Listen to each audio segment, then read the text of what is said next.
श्री स्वामी समर्थ. जय जय स्वामी समर्थ. अवधूत चिंतन श्री गुरुदेव दत्त. तुमचं सर्वांचं स्वामी समर्थ या चॅनेलमध्ये अगदी मनापासून स्वागत. स्वामी महाराज तुमच्या सर्व चांगल्या इच्छा पूर्ण करू ती स्वामींच्या चरणी प्रार्थना करते आणि आजच्या या नवीन व्हिडिओला पुन्हा एकदा सुरुवात करते. तर तुम्हाला सर्वांनाच माहीत आहे की 10 एप्रिल रोजी स्वामी महाराजांचा प्रकट दिन आहे आणि या प्रकट दिनाच्या निमित्तानं आपल्याला अनेक सेवा करण्याचं भाग्य आपल्याला मिळालेलं आहे.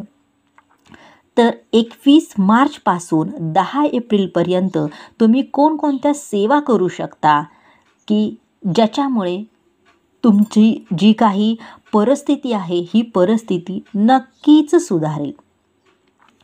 तर या सेवा कोणकोणत्या करायच्या हे आपण या व्हिडिओमधून जाणून घेऊयात. तर बघा, आपण दररोज नित्यसेवा करत असतो. तर 21 मार्चपासून 10 एप्रिलपर्यंत तुम्हाला कोणकोणत्या सेवा करता येतील. तर सर्वप्रथम सेवा म्हणजे तुम्हाला दररोज तारक मंत्र म्हणायचा आहे. मग हा तारक मंत्र तुम्ही कमीत कमी 11 वेळा म्हणू शकता. दररोज तुम्हाला तारक मंत्र म्हणायचा आहे. दररोज नित्यसेवा आहे. या सेवांच्या बरोबर म्हणजे प्रकट दिनाच्या सेवेबरोबर तुम्हाला नित्यसेवासुद्धा नित्य नियमानं करायची आहे. म्हणजे तुमचे दररोजचे 1 अध्याय असेल किंवा दररोजचे 3 अध्याय असतील तर हे तुम्हाला नित्य नियमानं करायचं आहे. आता याच्यासोबत बघा तुम्हाला काय करायचं आहे. तर 21 मार्चपासून 10 एप्रिलपर्यंत तुम्हाला दररोज स्वामी चरित्र सारामृताचा एक संपूर्ण पाठ करायचा आहे.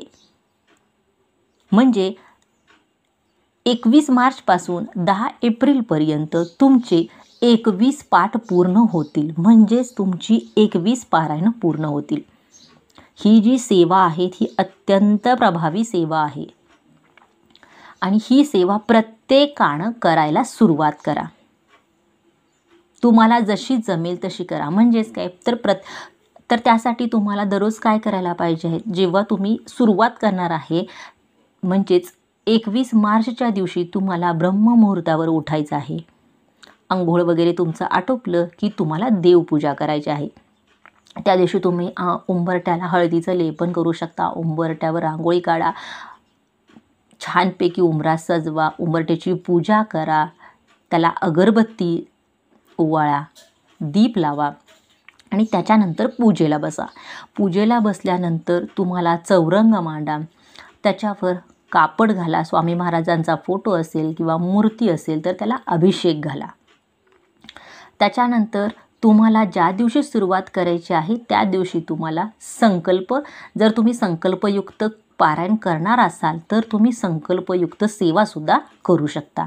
म्हणजेच तुम्हाला एका वाटीमध्ये थोडे तांदूळ घ्यायचे आहेत. म्हणजे 11 तांदूळ घ्यायचे आहेत किंवा 21 तांदूळ घ्यायचे आहेत आणि तुम्हाला संकल्प करायचा आहे. त्याच्यावर थोडंसं तुम्ही हळदी कुंकू टाकू शकता. अष्टगंध टाका आणि संकल्प करा की स्वामी महाराज मी या गोष्टीसाठी संकल्प करत आहे आणि तुम्ही माझ्याकडून ही सेवा पूर्ण करून घ्या. लक्षात घ्या, आपल्याला काही पाहिजे असेल तरच आपण स्वामी महाराजांची सेवा करायची का? तर अजिबात नाही. उलट त्यांनी जे दिलेलं आहे ते खूप सारं आहे आपल्यासाठी. आणि जेव्हा तुम्ही स्वामी महाराजांची नित्य नियमानं सेवा कराल, जेवढी जास्त सेवा कराल तेव्हा स्वामी महाराज त्यांच्याकडे मागण्याची आपल्याला वेळच येऊ देणार नाहीत. म्हणजेच काय, तर तुमच्या ज्या काही इच्छा असतील तर त्या इच्छा ते नक्कीच पूर्ण करतील आणि तुमच्या अडचणी किंवा तुमच्यावरील जी संकट असतील तर ती संकटं आपोआप कमी होतील. मग आता तुम्हाला काय करायचं आहे. तर त्या दिवशी चौरंग मांडून त्याच्यावर तुम्हाला स्वामी महाराजांचं अधिष्ठान बसवायला हवं. म्हणजेच मूर्ती असेल किंवा फोटो असेल तर त्याची पूजा करा. त्याला अक्षता वाहा, फुलं वाहा. त्या दिवशी तुम्हाला आठवणीनं हिना अत्तर, मग ते मूर्तीला असेल किंवा फोटोला असेल तर लावायचं आहे. कारण हिना अत्तर हे स्वामी महाराजांचं आवडतं अत्तर आहे. आणि त्याच्यानंतर तुम्हाला मग गणपती अथर्वशीर्ष असेल किंवा गायत्री मंत्राचा जप असेल किंवा स्वामी समर्थ नामाचा मंत्र जप असेल तर हे सर्व म्हणायचं आहे. गणपती अथर्वशीर्ष म्हणायचं आहे. त्याच्यानंतर तुम्हाला स्वामी स्तवन म्हणायचं आहे आणि याच्यानंतर तुम्हाला पाठाला सुरुवात करायची आहे. आता लक्षात घ्या, हे सर्व तुम्ही ब्रह्ममुहूर्तावर उठून जर केलं तर अतिशय उत्तम आहे. पण प्रत्येकालाच ह्या आजकालच्या जीवनामध्ये जमेलच असं नाही. कुणाच्या घरी काही अडचणी असतील किंवा कुणाच्या घरी आपण ज्याला म्हणतो की छोटी फॅमिली असेल, म्हणजे लहान मुलं असतील, तर त्यांना हे सकाळी सकाळी करता येईलच असं नाही. तर तुम्ही दिवसभरात केव्हाही सेवाही करू शकता. परंतु लक्षात घ्या, फक्त तुम्ही दिवसभर केव्हाही सेवा करू शकता, केव्हाही अध्याय वाचू शकता. फक्त 12 ते 12:30 म्हणजे दुपारची जी 12 ते 12:30ची ही जी वेळ आहे, या वेळेमध्ये तुम्हाला वाचन हे टाळायचं आहे का. अशाच प्रकारे दररोज तुम्ही 11 माळी स्वामी नामाचा जप, 11 वेळा तारक मंत्र, दररोज एक पाठ गुरु चरित्र सारामृताचा आणि किंवा नसेल तर दररोज 3-3 अध्याय असं वाचू शकता.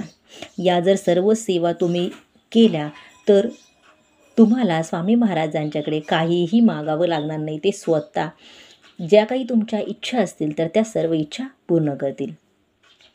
जर तुम्हाला व्हिडिओ आवडला असेल तर व्हिडिओला लाईक करा, शेअर करा आणि कमेंट बॉक्समध्ये श्री स्वामी समर्थ जरूर लिहा.